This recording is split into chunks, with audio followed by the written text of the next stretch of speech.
Antibiotik teman-teman bisa menggunakan jamu, yaitu jamu empon-empon. Halo teman-teman semua, kembali lagi di channel kita.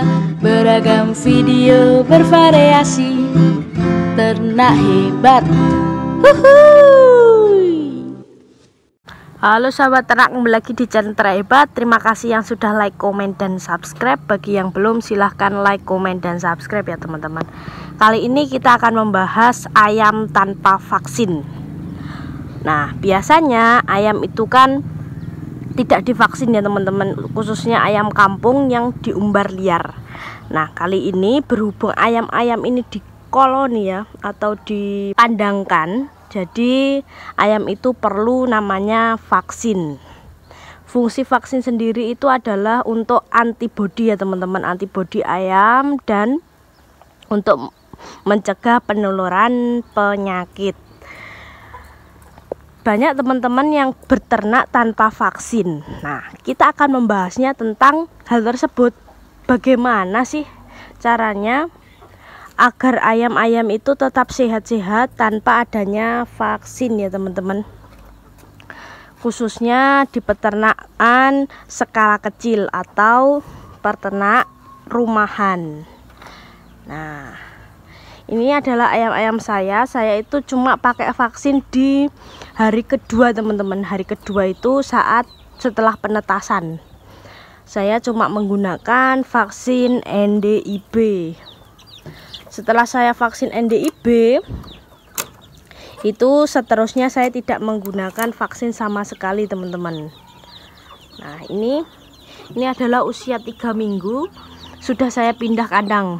Ini vaksin pertama itu NDIB di hari kedua. Misal hari Minggu tetasan, berarti hari Senin itu saya vaksin. Ketika ayam bulunya sudah kering semua, sudah mau pindah kandang, itu baru saya vaksin, supaya ayam itu mempunyai antibodi dan ayam tetap sehat. Akan membahas tentang bagaimana sih ayam caranya tidak divaksin. Sebenarnya mudah teman-teman. Teman-teman bisa menggunakan antibiotik. Antibiotik itu banyak mereknya. Itu beli di toko peternakan seperti itu banyak sekali. Nah, setelah dikasih antibiotik, teman-teman bisa menggunakan jamu, yaitu jamu empon-empon.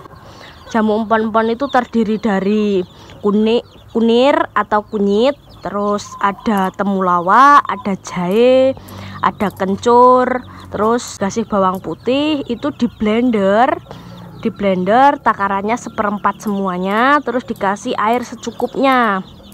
Setelah itu dikasih EM4. Nah, untuk EM4 nya itu dikasih 2 tutup botol teman-teman, secukupnya lah. Terus gula pasir juga bisa. Itu gunanya gula itu untuk makanan dari EM4 tersebut. Itu saja sih teman-teman, untuk misal teman-teman tidak menggunakan vaksin ya. Jadi vaksin itu adalah pilihan teman-teman. Jadi ketika teman-teman di sekitar lingkungannya itu sehat, tidak vaksin tidak masalah, yang penting jamu itu masuk ya teman-teman, karena jamu itu mudah dijangkau dan tidak ribet lah, untuk demi ayam-ayamnya sehat-sehat. Ini contoh pejantan-pejantan kita ya untuk kedepannya. Ini super big, ini baru usia 2,5 bulan teman-teman, 2,5 bulan, hampir 3 bulan lah. Jadi untuk penyakit ayam itu juga banyak sekali, yaitu ada ND itu adalah gagal pernafasan ya, gagal pernafasan. Terus juga ada senot itu karena amoniak naik ya. Terus ada juga tetelo, terus ada juga flu burung itu sebangsa AI ya teman-teman, AI. Terus juga ada ayam stres itu biasanya karena lingkungannya tidak nyaman teman-teman. Nah, bagaimana sih caranya untuk mengatasi hal tersebut? Ya, salah satunya vaksin ayam itu harus lengkap kalau bisa ya, tapi disesuaikan oleh keadaan dan tempat ya teman-teman. Biasanya kan ayam vaksin itu digunakan untuk ayam petelur ya. Berhubung ini hanya ternak skala rumahan, jadi kita juga menyesuaikan dengan pendapatan ya. Jadi untuk vaksin sendiri kita tidak full, cuma di hari kedua setelah tetasan, yaitu menggunakan vaksin NDIB. Setelah itu per minggu, setiap minggu kita menggunakan minuman probiotik ya. Minuman probiotik itu banyak sekali mereknya teman-teman ya.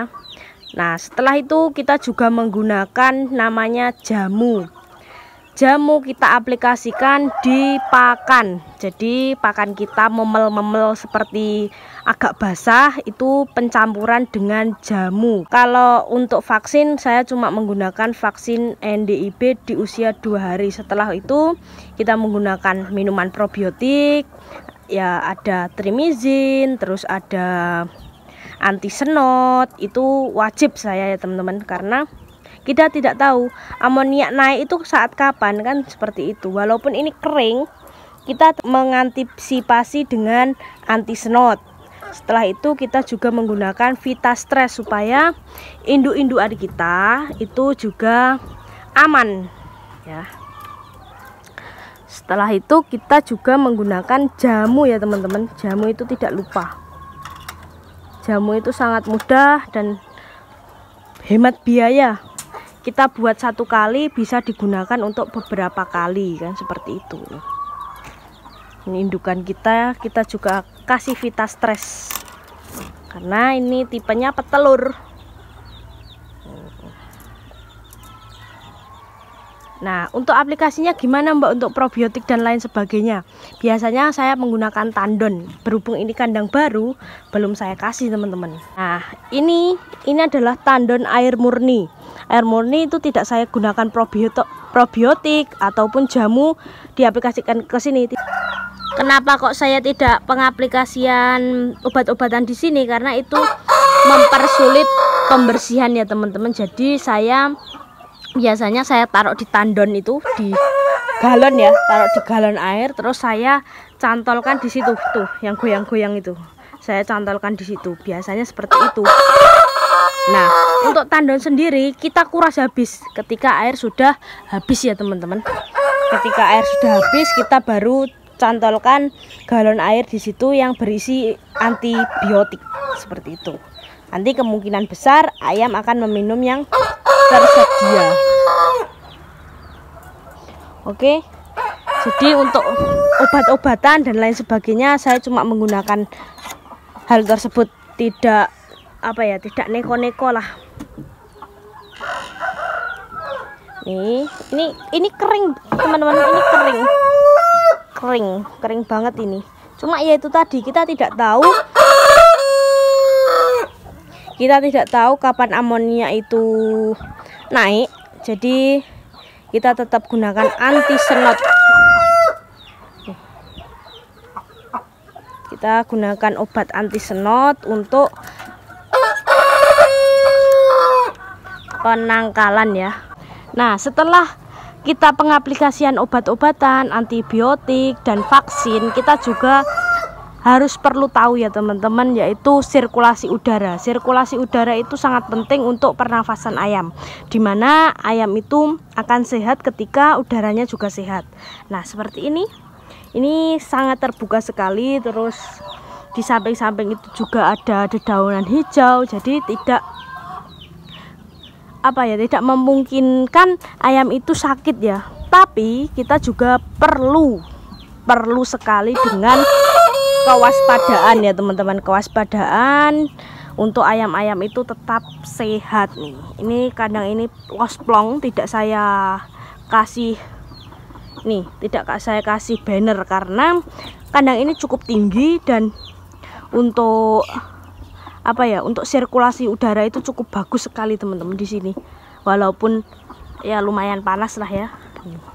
Untuk sinar matahari timur sana teman-teman. Timur sana.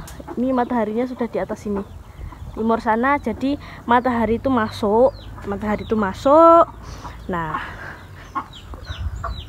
jadi ayam-ayam itu sehat ya. Matahari masuk ya, masuk ke kandang. Oke, terus barat itu sana teman-teman, barat itu sana. Udah ini. Jadi penataan kandang itu juga mempengaruhi ya teman-teman.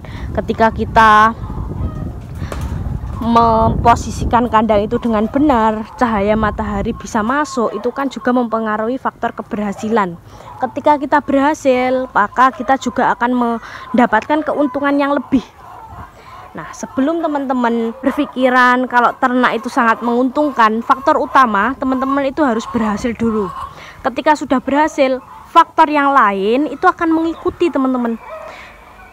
Nah, faktor keberhasilan itu adalah mindset. Ketika kita beternak, mindset kita jangan uang. Jadi mindset kita jangan uang, tapi mindset kita adalah berhasil. Ketika kita berhasil, maka uang itu akan mengikuti. Seperti itu. Nah, rata-rata orang beternak ayam itu karena uang. Ternak ayam itu menghasilkan uang, benar menghasilkan uang. Tapi sebelum kita menghasilkan uang, kita harus menghasilkan keberhasilan ya teman-teman. Jadi teman-teman kalau mau belajar beternak itu pelajari dulu. Nah, sebelum adanya ayam itu kan harus ada kandang, harus ada pakan, terus ada obat-obatan ya kan. Biaya operasional itu kan banyak faktornya ya teman-teman. Tingkat keberhasilan itu ditentukan dari pola pikir ya teman-teman, pola pikir. Saya dulu tidak nyangka ya, pasti subscriber lama saya itu pasti tahu dari saya punya kandang kecil untuk brooding ya teman-teman. Dulu saya videokan itu, terus saya buat video cara pembuatan pakan alternatif yang dulunya aduh kalau dibandingkan sekarang itu jauh banget teman-teman. Nih ya karena mindset kita itu bukan uang. Saya dulu kan masih pelajar ya, jadi mindset saya itu bukan uang tapi hobi ya teman-teman, hobi. Terus alhamdulillahnya kita terus berusaha ya, kebangunlah kandang seperti ini. Nah, untuk biaya kandang seperti ini kan juga tidak murah ya teman-teman, walaupun kelihatannya cuma kayu ya, bukan galvanis, tapi kita sesuaikan budget ya. Ya alhamdulillahnya punya ayam-ayam materi yang luar biasa ya. Oke, semoga video kali ini menginspirasi teman-teman ya. Sedikit cerita tentang keberhasilan, tapi kita jangan cepat puas karena kita terus akan belajar ya teman-teman. Oke, videonya cukup sampai di sini saja karena ini panas ya teman-teman. Jadi saya tidak ke sana. Panas sekali. Oke, videonya cukup sampai di sini saja. See you, bye bye. Terima kasih untuk teman-teman yang selalu support saya, dan jangan lupa like, comment, dan subscribe.